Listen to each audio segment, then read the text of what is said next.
Poor Mariah Carey, didn't she just have her mother and her sister die in the same day, and now she's going broke? The permanent A-list singer has consistently said no to selling her song catalog, but she's being backed into a corner and may be forced to sell it for a lower amount if she waits too long. We see a lot of these celebrities start to live these lavish lifestyles, and if the money is not coming in, they can't maintain it. Granted, Mariah Carey has made a lot of money and she's been around for a long time, so this seems like almost like a mismanagement, or she's just way overspending. The related headline reads, Mariah Carey racks up a whopping $18 million in mortgage debt. Mariah Carey's lavish lifestyle has come under scrutiny as reports reveal that she has taken out a whopping $18 million loan on her Manhattan penthouse, which she originally purchased for $9 million.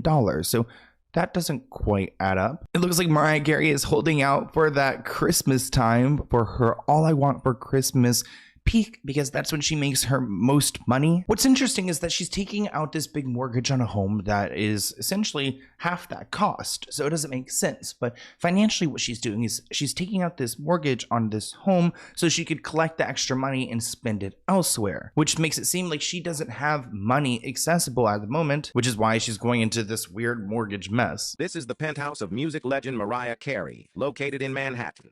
According to reports, the diva has accumulated a total mortgage debt of $18.6 million on her Tribeca mansion. The apartment spans 5,600 square feet, with 4 bedrooms and 4.5 bathrooms. Luxury is evident throughout the apartment. The doors of the living room are covered in silver leaf. The apartment also boasts a private movie theater and a gym equipped with 7 machines and free weight racks. Carey's master bedroom suite includes a lavish 38-foot-long bathroom and an oversized walk-in closet. Carey has a passion for luxury items, spending up to $1 million per month on designer clothing, gifts, and extravagant purchases. Despite her net worth of $350 million, her opulent lifestyle has created significant financial pressure. Her home is so unnecessary. Before we continue, I do want to mention this is part 2 of our blind item breakdown. I posted part 1 earlier. We had so much to cover that I decided to make it into 2. I can't help myself. Nowadays, it seems like everybody is talking about AI, which I'm really excited for because I love to see the advancements in technology, which is why I'm hyped to tell you guys about the Poly AI app, which will change how you interact with your favorite characters and even your friends. Have you ever thought to yourself, I wonder if I could build my own chatbot character? Well, then this is the app for you to go and unleash your creativity and have some fun conversations. So let me break it down for you guys. Poly AI is a really cool app that lets you create and customize your own AI chatbot character. You guys see all those viral TikToks of people talking to chatbots. Imagine being able to talk to your own character you've created. Whether it's your anime hero, your favorite influencer, or even me, you could talk to a Sloan chatbot. So I typed in Kim Kardashian. Let's click on the first one. Hey, I'm Kim Kardashian. Wow, it really sounds like her. I'm known for my family's show. Kim, what is your favorite thing to eat for lunch? I'm not one to shy away from indulging in my favorite foods, so I would say my favorite lunch is a delicious burger and fries from a popular fast food chain. Wait, why is that? Same girl. This app takes AI advancements and creativity and brings it into one. And you don't have to take my word for it. This app has over 10 million downloads worldwide. And that's because it's more than just a chatbot creation tool. Yeah, you can do that, but you can also talk to other characters that other people have created as well. And of course, Poly AI has all those features, so you could make your character exactly how you want them to look, to sound, and to act. It's like building your own little world of virtual characters. Remember, check out my link in the description below and use code HOOKS8 to unlock premium features and take your chatbots to the next level. I can't wait to see all the chatbots you guys create. Thank you, Poly AI, for sponsoring this video, and enjoy. Mariah borrowed another $2.6 million with City National Bank, who actually, that's the bank that Anna Delvey was able to steal money from. Ultimately, the big problem here is Mariah's spending habits. According to the Daily Mail, she spends an obscenely expensive amount on designer clothes, gifts, and champagne. Could you imagine she's just constantly drinking champagne every day? She allegedly splurges on $45,000 dog spa treatments, $100,000 a month on exotic flowers. Just to get her hair and makeup done cost about $10,000. While she has a fortune of $350 billion, she's lost money on her asset sales. She floated her 9-bedroom mansion in Atlanta for almost $4 million after buying it for $6 million in 2021. So essentially, these things things that she bought that should be worth more are actually worth less now. Now, I've always thought of Mariah as a very wealthy woman, and I've always heard that rich people stay rich by spending other people's money instead of their own. So I'll leave it up to y'all. Are Mariah's mortgages a sign of financial turmoil, or in the eternal words of Cardi B, are these just money moves? This person commented, it's called living above your means and spending more than what you have. I suspect the Kardashians do the same because Khloe took out a $7+ million loan a few years ago on her property. They all want you to think that they have all this money and they're living large. If she has $300 million, she shouldn't be asking for a loan. Speaking of money, it looks like Ryan Reynolds is trying to step up. The north of the border actor has enough money to buy the rights to a sequel from the director-actor.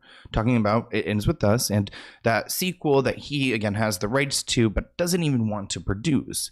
But then it will be completely his fault if this bombs, and his ego can't handle that. The movie It Ends With Us has been so great for Blake's career. Not really. Maybe this could be a chance for her to create the sequel and do it justice. But at the same time, I think Ryan recognizes that this is kind of like a lose-lose situation. That's why Justin Baldoni doesn't want anything to do with it. This person commented, if Ryan Reynolds is stupid enough, I'm here with my popcorn waiting to read the news. Another person added, little Blakey caused the movie star a bit of trouble and embarrassment. Maybe she's toxic now. Another person added, it would be a stupid move from Ryan Reynolds. Most people sided with Justin Baldoni after the mean girl Blake Lively was exposed. Let's talk about Ryan's offer. He's willing to give up millions of dollars to Blake's enemy Justin Baldoni. Ryan is willing to offer millions to Blake's director and co-star Justin Baldoni in an attempt to buy out his stake in the franchise so Blake can continue her role without having to work with Justin,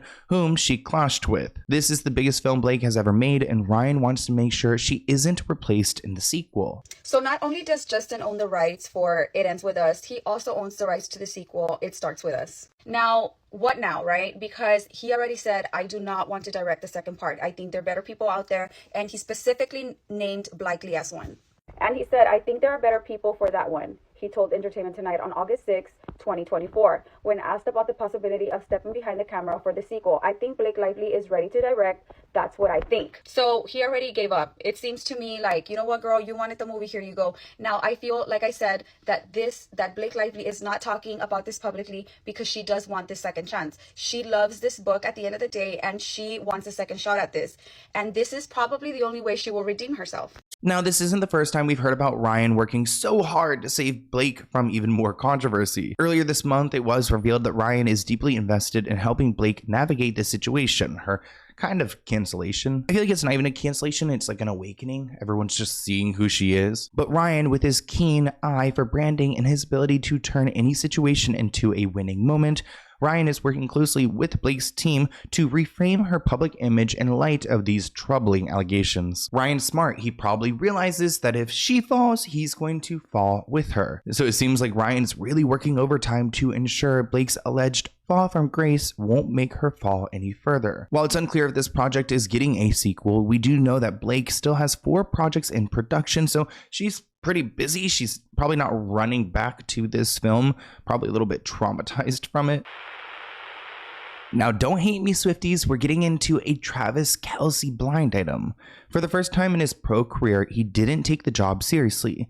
This, despite the big payout he got, he is much more interested in being famous. That is why the A-list athlete sucks this season. Talking about Travis Kelce's return to football and how he's underperforming. Maybe he got a little bit too comfortable with the Swiftie clout. This person commented he was a partier in college. He got thrown off of the football team in his first year when he failed a drug test. He only got back on because his older brother vouched for him and he said he would straighten up. This person added, oh come on, he's thinking long term. Football isn't forever, but true love with a very wealthy woman is. Even if they divorce, he'll get a big payout. He knows which side of his bread is buttered on. Plus, he'll make a good coin being Taylor Swift's handbag holder. He is in demand. Companies are clamoring for him only because of her. So they make a good point. I mean, it is very lucrative to be with Taylor, so does he really need to be a great football player? He can kind of like half-ass it now. This person commented he's been on vacation, following Taylor around, attending these events, filming ads, doing everything but football. So it would make sense if he's not really a pro athlete anymore, more like an influencer and a pro podcaster. And it looks like analysts are already telling him to retire, which I don't know how football works, but this seems kind of quick. I mean, I feel like I just learned who he was. The analysts also think that Travis's presence with Taylor Swift will ultimately hurt the NFL. Other teams won't get this attention. It's a major distraction. I mean, I don't watch any football, but even I saw how Taylor was mentioned almost every game. And, you know, the NFL liked it. Their numbers shot right up. The 34-year-old whose girlfriend Taylor Swift missed a game for the first time this season was caught by TV cameras looking miserable on the sideline in a clip that went viral. Take a look. Taylor Swift skipped the Chiefs game last night and Travis Kelce was not himself. Travis Kelce looked like he had a bad case of the blues. Why? Taylor Swift wasn't there to cheer him on. 2 days ago, she was spotted having a girls' night out with Gigi Hadid at the corner in New York City. Social media went wild, obviously. Fans were like, "Where's Taylor? And is this why Kelce is off his game?" The dude managed only 4 catches for 30 yards. There's obviously something going on with Kelce at an emotional level. A fan posted, "Everyone deserves a fairy tale, but looks like stress is playing a factor for them." While someone else added, "Travis was in tears.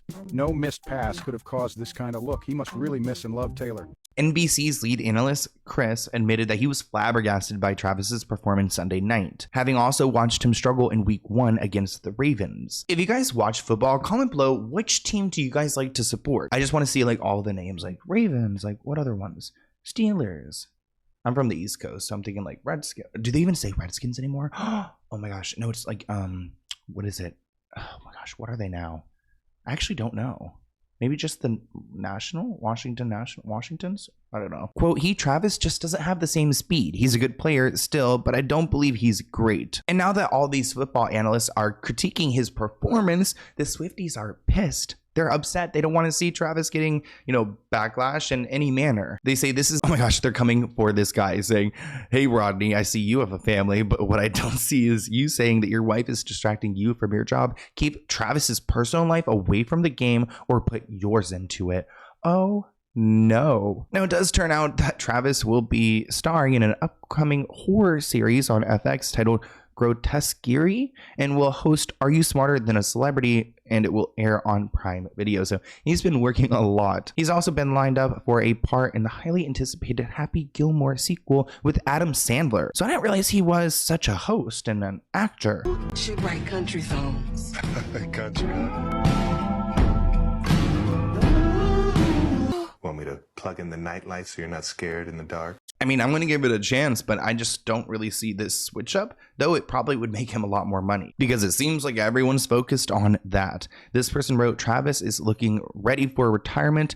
The regression is crazy." Oh, are they trying to talk about his appearance? Another person added, "I hate that Taylor Swift has ruined Travis Kelce's NFL career. He's too distracted. Time for him to retire so he could focus on his girl and his podcast." A third added, "Travis Kelce needs to get his mind back on football or retire. He hasn't had a single double-digit game this season. Time to be gone," which is crazy. Didn't he just win like the Super Bowl? So I don't know how the switch up happened so quickly. I don't know much about football, and I don't know if you guys do either, but here's a clip of someone breaking down how his performance is playing out. Is it safe to say that Travis Kelce is washed? In his first 3 games of the season, he's only had 8 receptions for 69 yards and 0 touchdowns.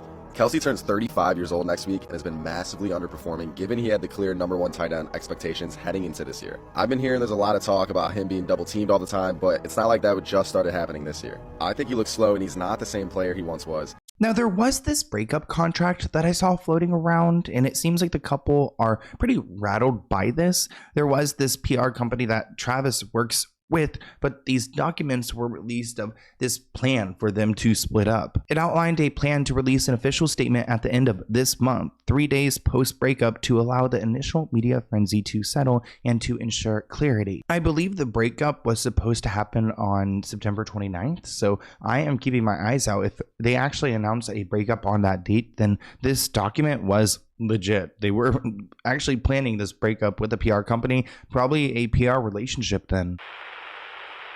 I have another Taylor Swift related blind item, but this one is weird. We've got Azalea Banks and Elon Musk as well. The flowering financial institution is back on hard drugs. she is going to end up harming herself with an overdose? Oh no. Poor Azalea Banks. This person commented, nope, she'll make sure that doesn't happen with a few more chicken sacrifices in her closet, which if you don't know what they're talking about, go and watch my video about Azalea Banks because she likes to go and sacrifice chickens in her closet in her apartment. It's disgusting. Another person wrote, perhaps her chickens are doing mind control on her. The headline reads that Azalea Banks is telling Taylor Swift to go and sue Elon Musk for harassment. Take his money. Not that Taylor Swift needs it, but Elon recently tweeted that he offered to impregnate Taylor, which is weird to say. I mean, why? She wouldn't want that. Elon raised eyebrows when he reacted to Taylor Swift's endorsement of Kamala Harris, which included a dig at Trump's VP pick as she proudly referred to herself as a childless cat lady. Because she said childless cat lady, he tweeted, "Find Taylor, you win. I will give you a child and guard your cats with my life." And a lot of people called him misogynistic.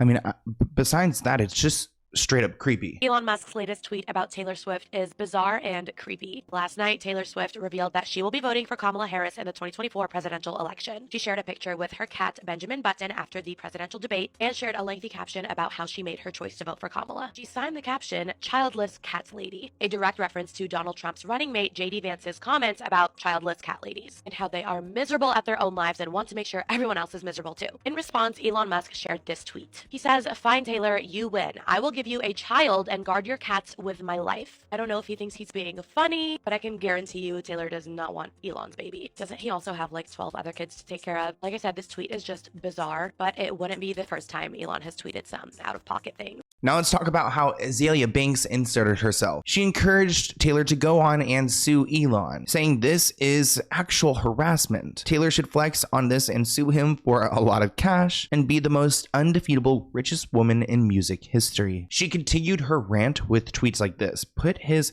butt in a hole, sis. LMAO, the pop girlies would all be so crumb. I love this. Azalea then thought it would be a good time to bring up Kanye West, saying that he would have a heart attack if Taylor Swift successfully took down Elon, which I don't really know if that's something she wants to do. A lot of people would probably turn on Taylor because there are people who do love Elon. Probably best just to keep these two people far away from each other.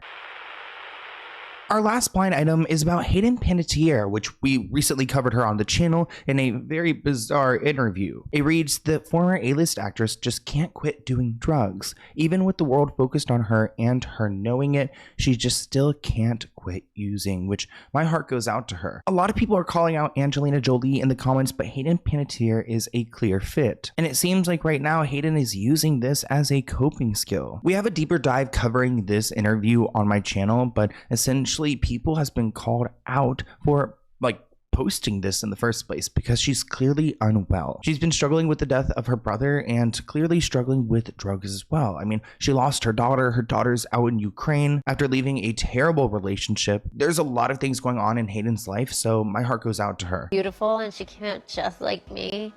I mean, talk about nature versus nurture. I mean, this little girl literally came out. Not just her face like resembling mine, but she is my personality. She just is. I saw her in her school play once. It was more like a Christmas special thing, and she was more concerned about directing the kid next to her in his steps than she was about what she was doing. It's like leaving this poor kid alone. Like, just do your stuff. And she's like, come on, man, like, turn around. What's wrong with you? Going like this in front of everyone. I was like, that's mine. I hope you guys enjoyed the second part of Blind Item Breakdown. What do you guys think of having it in 2 parts? I just feel like I didn't want to do a really long episode, so I kind of like breaking these 2 up. Plus, we had so much Diddy stuff to cover. But I hope you guys enjoyed. Leave your thoughts in the comments below, and I'll see you next week. Bye, guys, for the Blind Item, next week. But I post every day.